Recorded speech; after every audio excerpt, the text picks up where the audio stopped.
All right, let's talk about one of the greats. Fahrenheit 451. You've heard the title, right? It just sounds ominous. It paints this chilling picture of the future. But what's really going on under the hood? Today, we're going to tear down Ray Bradbury's masterpiece and see why its warning feels, well, more real today than ever before. It all kicks off with this simple number, 451 degrees Fahrenheit. Bradbury just slaps it right there on the cover. He's practically daring you to ask, okay, what's so special about this temperature? And boom, there it is. That's not just some random number, you guys. It's the ignition point. It's the literal scientific foundation for the entire terrifying world he's about to build. A world where the whole point is to make paper catch fire. Now this is the question. This is the whole shebang right here. Because we all assume, some evil dictator, some totalitarian government must have forced this on everybody. But Bradbury's real genius was to flip that idea on its head. The answer to this question, it's not what you think. So how does an entire society get to the point where they're cheering for book burning? Well, that's what we're digging into now. Because in Bradbury's world, society wasn't pushed into ignorance, it kind of cannonballed right in, willingly. Here's the core idea. Society made a trade, a great trade-off. On one side, you've got everything books represent, complex ideas, truths that might make you squirm, things that take actual mental effort. And on the other side? Well, that's what people wanted. Simple, easy fun, constant comfort, distractions available 24/7. They didn't want to think, they just wanted to be happy. So censorship wasn't an attack, it was a customer service. And if you're going to get rid of all the messy, complicated stuff, well, you need someone to do the dirty work. Enter the fireman. In a world where all the houses are fireproofed anyway, their job got a complete makeover. They're not saving homes, they're saving society by burning the very things that could make it complicated. Okay, so who's our guide through this bizarre, flame-retardant world? That would be our main character, a fireman who starts to have some serious second thoughts about his job. And the thing is, when we first meet Guy Montag, he's no rebel. He's a company man. He loves his job. The book describes him grinning as he watches things burn, loving the smell of kerosene. He's the perfect citizen of this new world, until, suddenly, he isn't. So what happens? His whole world starts to crack because of two women. They're like two opposite poles pulling at his soul.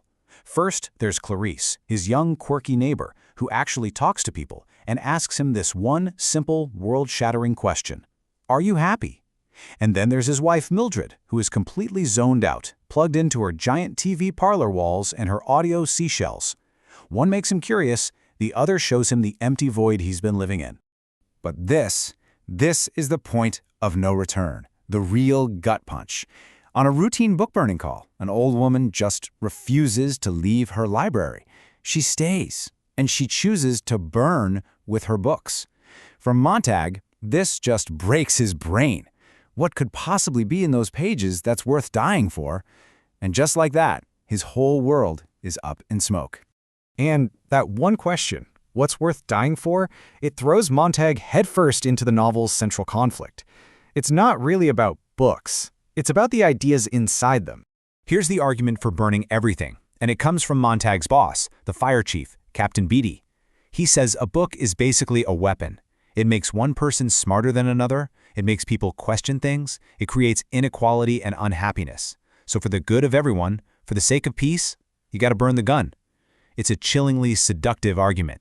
And here's the comeback from a reclusive old professor named Faber that Montag tracks down.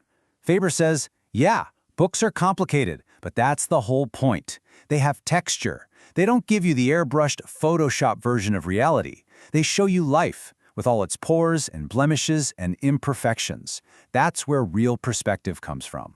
So Montag makes his choice. And from there, his rebellion just snowballs. It starts small. He starts secretly stashing away books he's supposed to burn. Then he finds a teacher, Faber. Then he goes and confronts his boss. And before he knows it, he's public enemy number one, a fugitive on the run for the crime of wanting to know things. Now this is where it all gets a little spooky. You have to remember, this book came out in 1953. 1953! But when you look at what Bradbury was warning us about, man, it feels less like science fiction and more like he was just reading the morning paper from 2024. I mean, just look at this list. The giant interactive parlor walls that Mildred is obsessed with. That's our wall-mounted smart TVs and our endless streaming services. The little seashells she always has in her ears, piping in noise and chatter. Hello, AirPods and podcasts. And the results? A decline in deep reading, people feeling more alone even when they're connected, a culture that sometimes pushes back against expertise. Sound familiar? But here's what's so brilliant about it. Bradbury wasn't some Luddite yelling, technology is evil. Not at all. His point was way more subtle. The screens weren't the problem. The earbuds weren't the problem. The problem was how people were using them. As a pacifier. As a way to numb themselves and avoid the hard, messy, wonderful work of actually thinking. Okay, so things seem pretty grim. But for all its darkness, this book does not end on a down note. In the final act, Bradbury gives us this powerful image of hope, literally rising from the ashes. First, we get the absolute worst of what technology can be, the mechanical hound. It's this 8-legged robotic nightmare that hunts people like Montag down. It's pure, cold, calculated intelligence with zero heart or conscience. It's tech turned into a weapon of control. But to counter that, we get this incredible symbol of hope, the phoenix. Near the end, the group of outcasts Montag joins talk about this legendary bird that sets itself on fire every few hundred years, only to be reborn from its own ashes. It's this beautiful metaphor for humanity's ability to screw up, destroy everything, and then learn and rebuild. And that's exactly what happens. The city, so caught up in its own entertainment that it ignored a war happening around it, is annihilated.